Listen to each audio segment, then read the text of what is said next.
Accordia.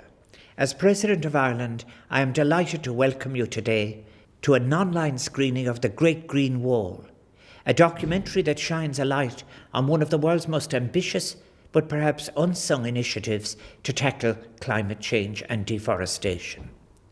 I had planned to host a screening of the film in March here in Introductory, the home of the Irish President, but regrettably the consequences of the COVID-19 crisis forced us to cancel that event. May I commence by commending Irish Aid for their financial contribution to the making of this documentary, and thank Don Mullen for his work with the Holy See on the initiative.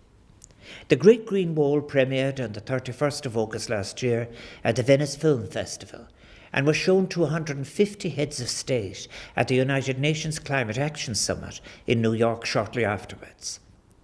Executive produced by the Oscar-nominated director Fernando Meirelles, the film spotlights the plan originally agreed by 11 African nations in 2007 to plant an 8,000-kilometre belt of trees and vegetation, 15 kilometres deep, across the Sahel, the semi-arid area that stretches the entire width of the continent just below the Sahara Desert.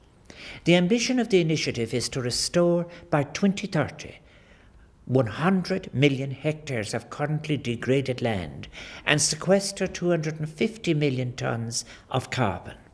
Shockingly, almost half of land in Africa is classed as degraded, jeopardising the livelihoods of two-thirds of the continent's population. The project will create 10 million green jobs, directly and indirectly, fostering economic opportunities for the world's youngest population. The wall will support communities living along the wall to grow fertile land, one of humanity's most precious natural assets. The project aims to improve food security for the 20 million on the verge of starvation across the Sahel, as well as providing much-needed climate resilience in a region where temperatures are rising faster than anywhere else on Earth, and are predicted to rise by up to 5 degrees Celsius by the century's end. The 90-minute documentary tells its story through the eyes of Malian musician and activist Ina Mocha, who travels through Senegal, Mali, Nigeria, Niger and Ethiopia. Along the way, she meets some of the people most affected by climate change and land degradation in the Sahel, and highlights the issues that the Green Wall aims to counteract: desertification, drought, resource scarcity, conflict, migration, and radicalisation. The Great Green Wall project is being implemented in over 20 countries across Africa, and more than $8 billion has been mobilised and pledged for its support. Since its launch in 2007, significant progress has been made in restoring the fertility of Sahelian lands, especially in Ethiopia, Burkina Faso, Mali, Niger, Senegal, Nigeria, and Sudan, with over 20 million hectares of degraded land restored, and approximately 12 million trees and 2 million seeds and seedlings planted from 50 native species, creating 20,000 jobs. Despite all of this progress, only about 15% of the Green Wall has so far been planted, indicating a gap between the ambition of this project and the actual results thus far. Notwithstanding this disappointment, progress is ongoing, and the documentary is a tale of optimism, solidarity, and resolve. The Great Green Wall is a symbol of hope in the face of one of the biggest challenges of our time, that of desertification. If completed, this wall will be the largest living structure on Earth, 3 times the size of the Great Barrier Reef.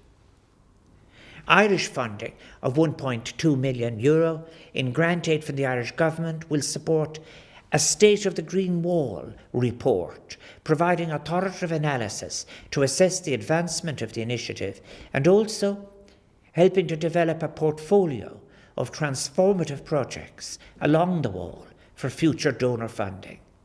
The Green Wall is just one of a series of transformations that requires urgent implementation if we are to mitigate the pernicious effects of human activity on this earth over the course of the Anthropocene. Let me be very clear about the challenge we face. Climate change is the greatest existential crisis facing us all as a global community. Last year, Ireland became the second country in the world to declare a climate and biodiversity emergency, recognising the critical nature and scale of the challenge facing us all.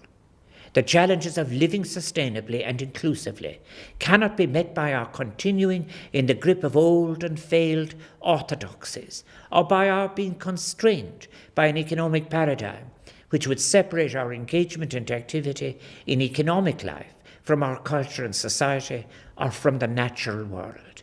We require new ideas, and we must advocate for them, intellectually and practically, invoking the enduring human values of compassion, solidarity, and equality, to address those inequalities of wealth, power, and income which lie at the heart of the dysfunctional relationship between economic activity and the ecosystem. The continent of Africa is now the crucible for the global challenges that we confront.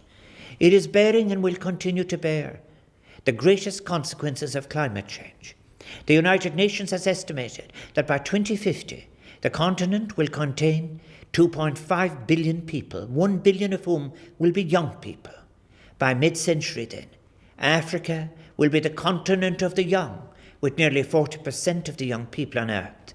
It promises to be a continent of promise and opportunity, one that will carry many of the hopes and aspirations of our vulnerable planet. The Great Green Wall is a cautionary tale for the world, one that lays bare the very real impact that climate change is already having in some areas. It is a compelling example of humans and nature working together to create a unique, positive legacy, a new world wonder for the next generation, a much-needed act of intergenerational solidarity. I wish you an enjoyable, stimulating and uplifting screening of this excellent documentary. Bear Bannacht, Míle buíochas. Thank you.